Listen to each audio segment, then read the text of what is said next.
Science class एनजीके YouTube channel पर आपका हार्दिक स्वागत है। आपका अपना पवन सर। हम 10th साइंस का नेक्स्ट चैप्टर नया चैप्टर स्टार्ट करने जा रहे हैं। चैप्टर नंबर है आपका 7। 6 चैप्टर हमारे कंप्लीट हो गए। आज हम 7 नंबर चैप्टर पढ़ रहे हैं। इस चैप्टर का नाम है आपके परमाणु सिद्धांत। क्या नाम है चैप्टर का? परमाणु सिद्धांत। तत्वों की आवर्ती वर्गीकरण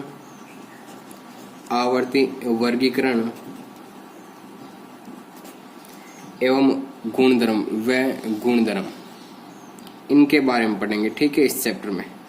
अब देखो, इस चैप्टर में सबसे पहले आपके आता है एक डाल्टन का परमाणु सिद्धांत। क्या आता है? डाल्टन का परमाणु सिद्धांत। फर्स्ट नंबर पे आपके डाल्टन का परमाणु सिद्धांत। किसका परमाणु सिद्धांत? डाल्टन का परमाणु सिद्धांत। कि परमाणु के बारे में डाल्टन ने क्या बताया था? परमाणु सिद्धांत। ये ध्यान में रखना, एग्जाम बहुत बार पूछा जाता है कि डाल्टन का परमाणु सिद्धांत। डाल्टन ने परमाणु के बारे में अपने मत क्या बताए थे, अपने विचार क्या प्रस्तुत किए थे। ठीक है, तो उनके बारे में हमें ध्यान में रखना। फर्स्ट नंबर इसका देखो, जो डाल्टन ने बताया था वो बताया था कि प्रत्येक पदार्थ छोटे छोटे कणों से मिलकर बना होता है। किससे मिलकर बना होता है?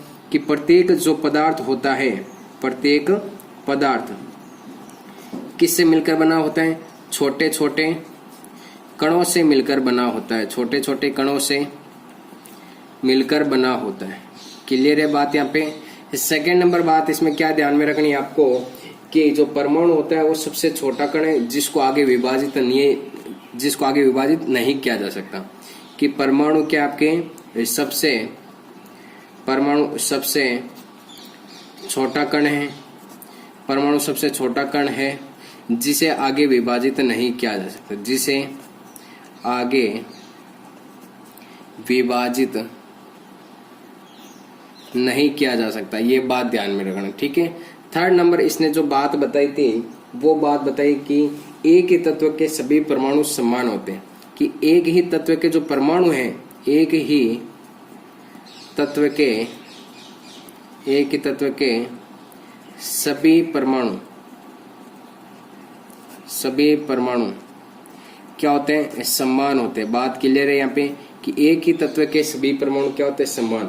जबकि अलग अलग तत्व के एक तो परमाणु बाहर क्या होते हैं आपके? अलग अलग रासायनिक गुणधर्म क्या होते हैं? अलग अलग। ठीक है, यहाँ पे एक तत्व की बात की गई है कि एक ही तत्व के सभी परमाणु क्या होंगे? आपके समान होंगे। ठीक है, और अलग अलग तत्वों के परमाणु क्या होंगे? अलग अलग होंगे। अब देखो, जो फोर्थ नंबर यहाँ पे बात बताई गई थी, यहाँ पे इसमें वो बताएगी रासायनिक अभिक्रियाओं में परमाणु केवल पुनर्व्यवस्थित होते हैं।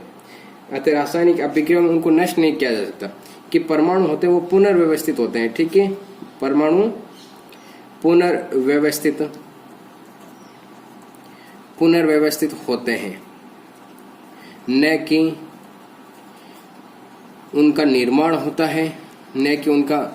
होता है, और ना ही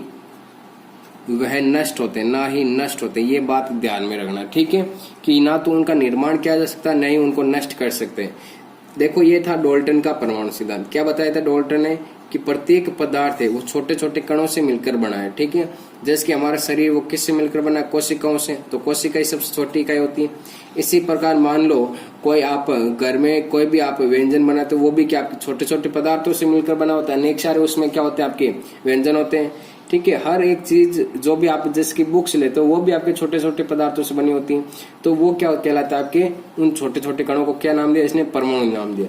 कि परमाणु सबसे छोटा कण है और उनको आगे विभाजित नहीं किया जा सकता। मान लो मेरे पास ये एक चौक है यहाँ पे। ठीक है, ये क्या चौक है? इसको मैं विभाजित करूँ तो इसका इतना सा कण होगा, फिर और छोटा ये कण हो जाएगा, फिर और छोटा कण हो जाएगा, फिर और छोटा कण हो जाएगा, और अंत में मेरे पास एक ऐसा कण आएगा कि मैं उसको और विभाजित नहीं कर सकता। तो इसके बारे में किसने बताया था? कि परमाणु इसके बारे में बताया था डाल्टन ने। ठीक है, कि परमाणु एक अत्यंत छोटा कण है जिसको आगे विभाजित नहीं कर सकते। एक ही तत्व के सभी परमाणु क्या होते हैं? समान।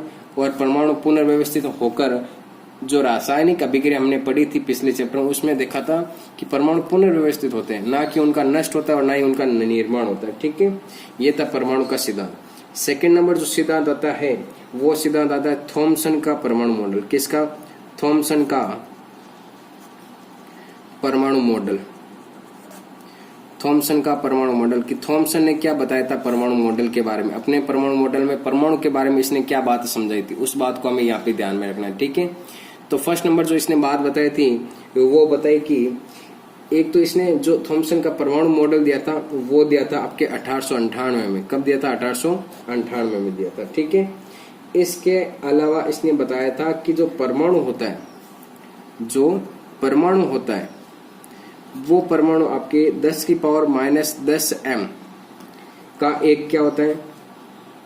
धनावेशित गोला होता है। क्या होता है? धनावेशित गोला होता है। इस गोले में क्या होता है? समान मात्रा में क्या वितरित होते हैं? इलेक्ट्रॉन वितरित होते हैं। क्या वितरित होते हैं? इलेक्ट्रॉन वितरित रहते हैं। ठीक है, इसे प्लम पुडिंग मॉडल भी क्या कहा गया था। थॉमसन ने जो परमाणु मॉडल दिया था उस मॉडल का नाम दूसरा रखा गया प्लम पुडिंग मॉडल। कौन सा रखा गया? Plum pudding model. क्या रखा गया? Plum pudding model. ये भी आपको ध्यान में रखना कि प्लम पुडिंग मॉडल कौन से परमाणु मॉडल को कहा गया था। तो थॉमसन का जो परमाणु मॉडल था उसे आपके प्लम पुडिंग मॉडल कहा गया। ठीक है, अब देखो इस परमाणु मॉडल की बात की गई, वो तरबूज के आकार की भी बताई गई कि तरबूज जिस प्रकार होता है उसी प्रकार का इसका परमाणु मॉडल होता है। मान लो ये आपके तरबूज है। ठीक है, तरबूज में जो बीज होते हैं, ये लो मान लो बीज, ये तो बताते हैं आपके ऋणावेश को। किसको बताते हैं? ऋणावेश को। ये बताते हैं आपके ऋणावेशित कण को बताते। किसको बताते हैं? ऋणावेशित कण को। और जबकि इसमें जो लाल भाग होता है वो बताता है आपके किसको बताता है? धनावेश को। किसको बताता है? धनावेश को। या फिर ऐसा बोल सकते हो कि जो आपके बीज होते हैं वो तो बताते हैं इलेक्ट्रॉन को। किसको बताते हैं? इलेक्ट्रॉन को। और जो लाल भाग होता है वो किसको बताता है? धनावेश को बताता है। बात क्लियर है यहाँ पे कि तरबूज का ये भाग है जिसमें से जो बीज होते हैं अंदर वो तो बताते हैं इलेक्ट्रॉन या ऋणावेश को, जबकि जो लाल भाग होता है इस तरबूज में वो लाल भाग किसको बताता है? आपके धनावेश को बताता है। किसको बताता है? धनावेश को बताता है। ठीक है, ये बात ध्यान में रखना आप थॉमसन के बारे में। तो एक तो डॉल्टन का परमाणु सिद्धांत, एक आप थॉमसन का परमाणु सिद्धांत यहाँ पे याद रखना कि इन सिद्धांत क्या क्या बताया गया था परमाणु के बारे में। अब देखो एक रदरफोर्ड ने प्रयोग किया था और उस रदरफोर्ड ने जो प्रयोग किया था उसका नाम है आपके अल्फा प्रकरण। अब देखो नेक्स्ट हमें पढ़ना है रदरफोर्ड का। नेक्स्ट हमें जो पढ़ना है वो कौन सा? आपके रदरफोर्ड का अल्फा प्रकीर्णन प्रयोग। कौन सा? अल्फा प्रकीर्णन प्रयोग के बारे में पढ़ना है। ठीक है, कि क्या होता है अल्फा प्रकीर्णन प्रयोग, जिसे स्वर्ण पन्नी प्रयोग भी कहते हैं। क्या कहते हैं? स्वर्ण पन्नी प्रयोग। अब देखो इसे स्वर्ण पन्नी प्रयोग भी क्यों कहते हैं, ये प्रयोग क्या था, इसके बारे में यहाँ पे कंप्लीट हम बात करेंगे। ठीक है, तो देखो सबसे पहले क्या किया गया कि एक यहाँ पे ऐसा उपकरण लगाया गया। इस उपकरण को यहाँ पे ध्यान में रखना सारा। ठीक है, यहाँ से आपके कुछ कण भेजे गए थे। कुछ कण तो क्या कर रहे थे? सीधे जा रहे थे। ये लो सीधे भेज दिए कुछ कण मैंने। यहाँ से भी कुछ कण सीधे जा रहे थे, ऐसे इसमें से गुजर रहे थे।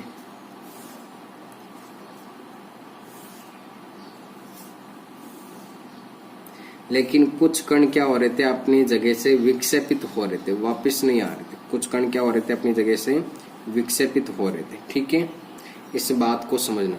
देखो ये है आपके सीधे निकले धनावेशित कण। ये है सीधे निकले धनावेशित कण। ये क्या? सीधे निकले धनावेशित कण। ठीक है, ये है आपके अल्फा कण भेजे गए थे। कौन से कण भेजे गए थे? अल्फा कण। और ये है आपके पथ से विचलित अल्फा कण। ये है पथ से विचलित अल्फा कण। क्या है? पथ से विचलित अल्फा कण। ठीक है, और जो बीच वाला हो जाएगा ये हो जाएगा वापस लौटता हुआ कण इधर। अब देखो इसने क्या किया गया, रदरफोर्ड ने एक सोने की पतली झिल्ली पर अल्फा कणों की बौछार कराई। ये आपके क्या है? सोने की पतली झिल्ली। ये क्या है? सोने की पतली झिल्ली या आप परत बोल सकते हो। ठीक है, इस सोने की पतली झिल्ली पर कौन से कणों की बौछार करवाई? आपके अल्फा कणों की क्या करवाई? यहाँ पे आपके बौछार करवाई। क्या करवाया, बौछार, मतलब इन कणों को यहाँ पे भेजा गया इस सोने की पतली झिल्ली पर। ठीक है, अब देखो सोने की जो पतली झिल्ली होती है इसके चारों ओर एक लेपन कर दिया गया। क्या कर दिया गया, लेपन कर दिया गया। और वो लेपन किसका किया गया, आपके जिंक सल्फेट का, ZnSO4 किसका किया गया, ZnSO4, जिसे क्या कहते हैं, जिंक सल्फेट कहते हैं। क्या कहते हैं, जिंक सल्फेट का लेपन कर दिया गया।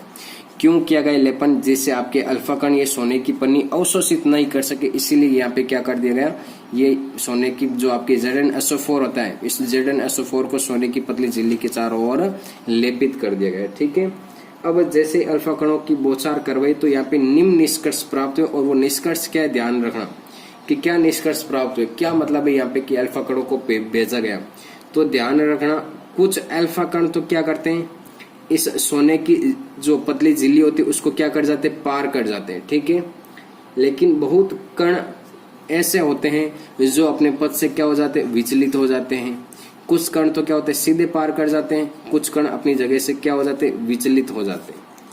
ठीक है, और इनमें से अधिकांश अल्फा कण ऐसे देखे गए जो 180 डिग्री के कोण पर क्या हो जाते हैं, विक्षेपित हो जाते हैं। क्या हो जाते हैं, विक्षेपित हो जाते हैं। ये तीन बातें इसमें ध्यान रखनी, ये तीन निष्कर्ष निकले कि कुछ कण तो सीधे निकल जाते हैं फर्स्ट, कुछ कण विक्षेपित हो जाते हैं, कुछ 180 डिग्री के कोण पर वापस आ जाते हैं। बात क्लियर है यहाँ पे, तो ये आपके ये निष्कर्ष निकले इससे। ठीक है, अब इस निष्कर्षों के आधार पर रदरफोर्ड ने अपना परमाणु मॉडल प्रस्तुत किया था। इन तीन निष्कर्ष के आधार पर रदरफोर्ड ने अपना परमाणु मॉडल प्रस्तुत किया था।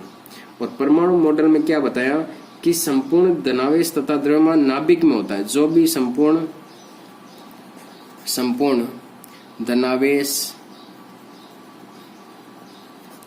व द्रव्यमान कहाँ पे होता है, नाभिक में स्थित होता है। कहाँ पे स्थित होता है, नाभिक में होता है। फर्स्ट नंबर ये बात बताई। ठीक है, सेकंड नंबर जो बात बताई इसने कि ये बताई कि परमाणु का जो अधिकांश भाग होता है वो क्या होता है, खाली होता है। सेकंड नंबर बात क्या बताई कि रिक्त होता है, रिक्त खाली स्थान। ठीक है, परमाणु का अधिकांश भाग क्या होता है, खाली होता है। और जिसमें क्या करते हैं, इलेक्ट्रॉन क्या करते हैं, अपने पथ पर क्या करते हैं, गति करते हैं। जिसमें इलेक्ट्रॉन क्या करते हैं, गति।